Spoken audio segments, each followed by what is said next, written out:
لله وحده واشهد ان لا اله الا الله وحده لا شريك له واشهد ان محمدا عبده ورسوله.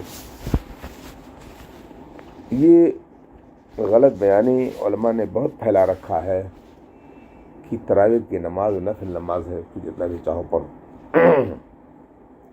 حالانکہ یہ ان کا دھوکہ ہے، اور اگر کہہ دوں کہ ان کی لا علمی ہے تو بہت سے لوگوں کو علم ہو نہ ہو ان کو دعویٰ بہت ہوتا ہے اپنے یہاں علم ہونے کا.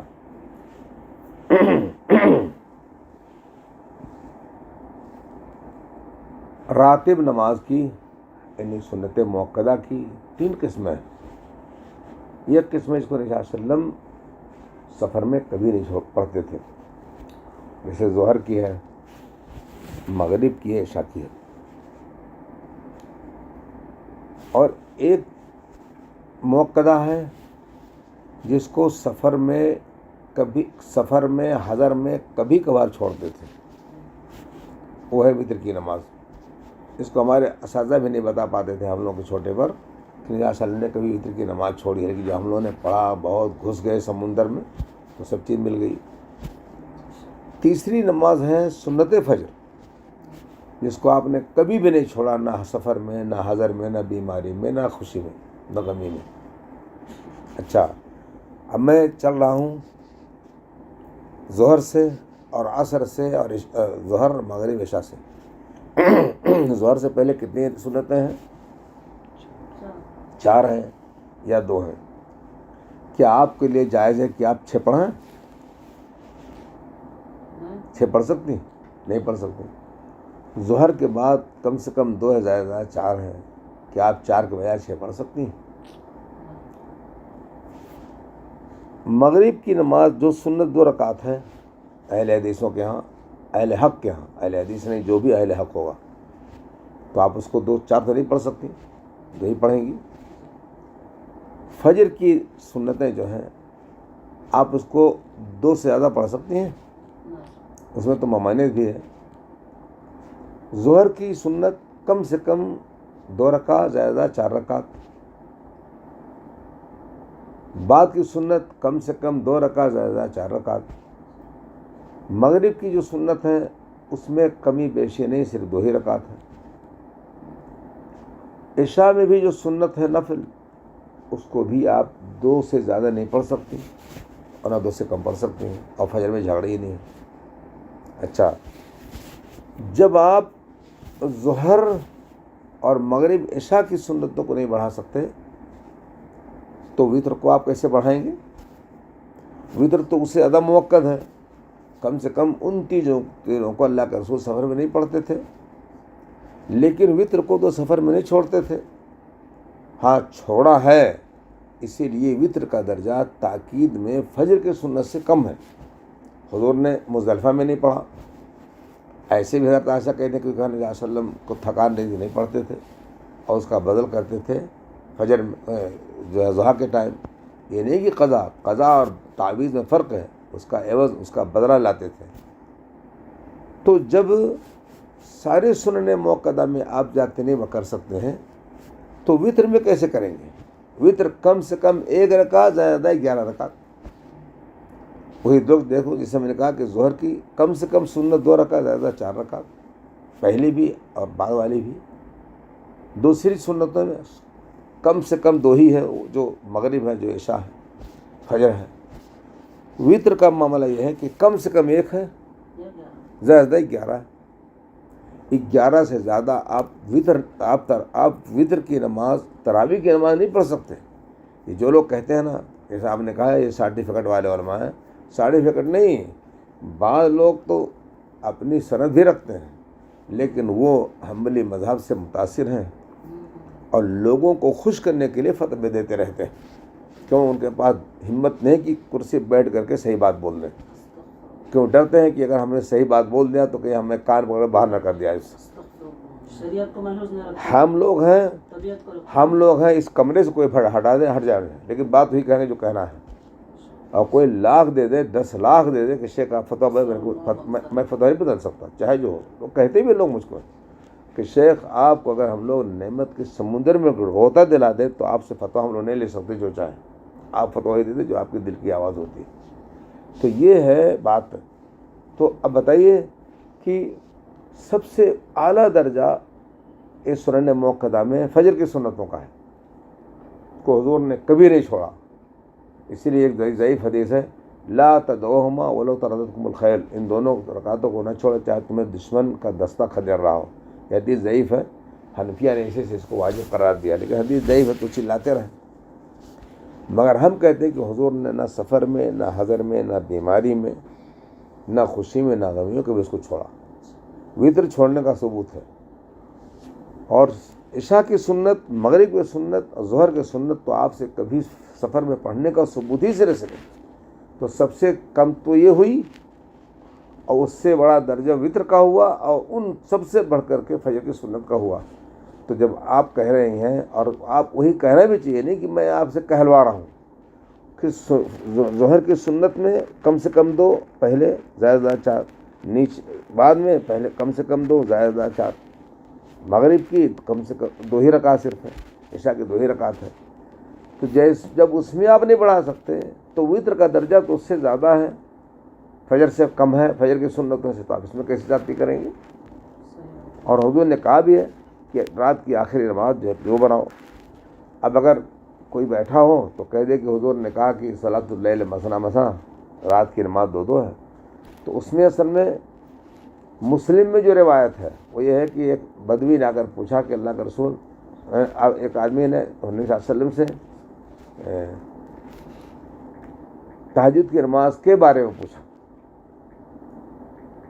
تو نبی صلی اللہ علیہ وسلم نے کہا کہ تہجد کی نماز 2 رکعت ہے. حالانکہ ابن تیمیہ وغیرہ کا اسے استدلال کرنا کہ سے ہے کہ چاہے جتنا پڑھ لو, یہ بالکل غلط ہے. کیوں؟ بخاری میں وہی روایت ہے, صحابی نے کہا کیف صلاۃ اللیل یا رسول اللہ, رات کی نماز کو کیسے پڑھا جائے, یہ نہیں کتنا پڑھا جائے, دونوں فرق ہے. اگر کتنا پڑھا جائے تب تو ہوا کہ 2 پڑھتے جاؤ. انہوں نے کہا کیسے پڑھیں ہم اس کو, یعنی اس کو معلوم تھا کہ 11 رکعت ہم پڑھتے ہیں, لیکن اس کو کیسے پڑھیں. تو اللہ کے رسول نے کہا صلاۃ اللیل والنہار مثنا, دن رات کی نماز جو سنت کی ہے اس کو 2 کر کے پڑھنا بہتر ہے. پڑھنا اس لیے بہتر ہم ترجمہ کر رہے ہیں کہ اللہ کے رسول 4 رکعت ایک ساتھ پڑھیں, اور ایک مرتبہ 9 رکعت ایک ساتھ پڑھیں, 8 پڑھے, کہیں نہیں بیٹھے. 8 کے بعد تشہد کیا اور سلام پھیرنے سے پہلے اٹھ گئے, اور اس کے بعد آپ نے وطر پڑھی اور پھر سلام پھیرا. تو جائز سب ہے, لیکن بہتر ہے کوئی بھی سنت ہے تو آپ اس کو 2 رکعت کر کے پڑھیں.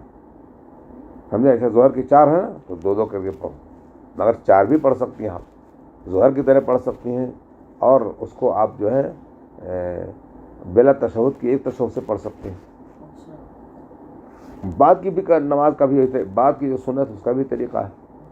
اور ہاں جو ہے مغرب کی 2 ہی ہے, عشاء کی 2 ہی ہے, فجر کی 2 ہی ہے.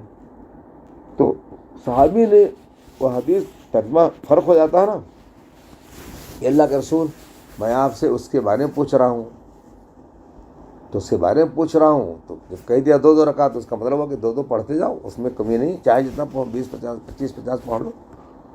دوسری وہی روایت ہے, اور وہ ہے کہ اللہ کا رسول کیف صلاۃ اللیل, رات کی نماز کیسے ہونی چاہیے, کیسے, یعنی ہم آپ سے عدد نہیں پوچھتے ہیں, پڑھنے کا طریقہ بتائیے. تو اللہ کے رسول نے کہا صلاۃ اللیل مثنا مثنا, 2 رکعت. اچھا, آدمی کئی بار لمبی پڑھتا ہے, نبی صلی اللہ علیہ وسلم نے ایک ہی رکعت میں سورہ بقرہ پڑھ دی, سورہ آل عمران نساء پڑھ دی, سورہ آل عمران پڑھ دی. اب آپ بتائیے ایک رکعت میں اتنی اس میں تو ہم لوگ تو مر کر ختم ہو جاتے ہیں. یہ ہم لوگ 8 پڑھتے ہیں تو تھک جاتے ہیں, اس وقت 10 پڑھتے ہیں کیونکہ یہ کیا پڑھیں گے تو 13 11 ہو جائے گی. 10 پڑھتے پڑھتے دل نہیں لگتا پڑھنے میں. کیوں تھکان آتی ہے؟ کیونکہ جب امام لوگ اہل حدیث نہیں رہتے تو دل نہیں اچھا لگتا. ابھی یہ لڑکا پڑھا ہے, عبداللہ پڑھا, بہت اچھا لگا, کیوں اہل حدیث سب ہے. تو یہ طریقہ ہے کہ آپ سے صاحب نے پوچھا تھا کہ ہم کیسے پڑھیں, تو ابن تیمیہ کا اس سے دلیل پکڑنا کہ حضور نے کہا کہ 2 پڑھو چاہے نہ پڑھ لو, بالکل غلط ہے. اور شیخ البانی سے بھی چوک ہو گئی, اس حدیث کو ایسے ہی نقل کیا, حالانکہ وہ اس پر فوراً کرنا چاہیے تھا رد, کہ نہیں, صحابی نے کہا کہ نماز کیسے پڑھیں. اب کیسے کا جواب تھا کہ 2 کر کے پڑھو, یہ بہتر ہے.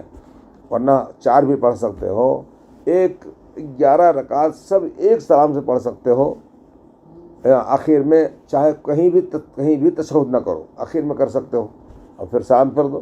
اور یہ بھی ہے کہ 10 کے بعد جو ہے تشہد کرو، سلام نہ پھیرو اٹھ کر، یا تشہد کر کے سلام پھیر دو اور پھر اس کے بعد جو ہے پھر یہ پڑھو۔ تو یہ تھا صحابی کے پوچھنے کا مطلب، وہ تھا اس کا، اس میں کوئی جھگڑے ہی سرے سے نہیں، ٹھیک ہے؟ السلام علیکم۔ جزاکم اللہ۔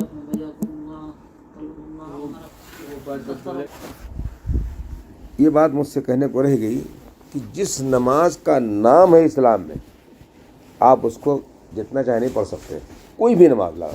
صلاۃ استخارہ 2 رکعت ہے، آپ کو کوئی پریشانی ہے اس میں لیے دعا کرنا تو اس کے لیے 2 رکعت ہے، اور اسی طریقے سے جو ہے تحیۃ المسجد 2 رکعت ہے، تحیۃ الوضو 2 رکعت ہے، اسی طریقے سے چاش کی نماز جس کو صلاۃ الضحیٰ کہتے ہیں وہ 2 رکعت ہے، نہیں 2 کم سے کم 8 زیادہ سے زیادہ، 2 کم سے کم 8 زیادہ سے زیادہ۔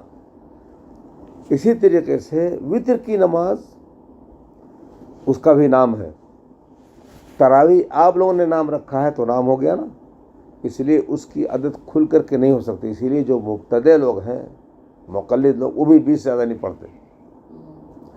موالک نے جو 36 پڑھا وہ 36 سے زیادہ نہیں پڑھے، کیوں؟ جب نام ہے تو آپ اس کو کھلے بندو نہیں پڑھ سکتے، لیکن آپ ظہر کے بعد کھڑے ہو جائیں کہ بھائی میں بیٹھا ہوں اللہ کے لیے کچھ پڑھوں، تو آپ پڑھیے۔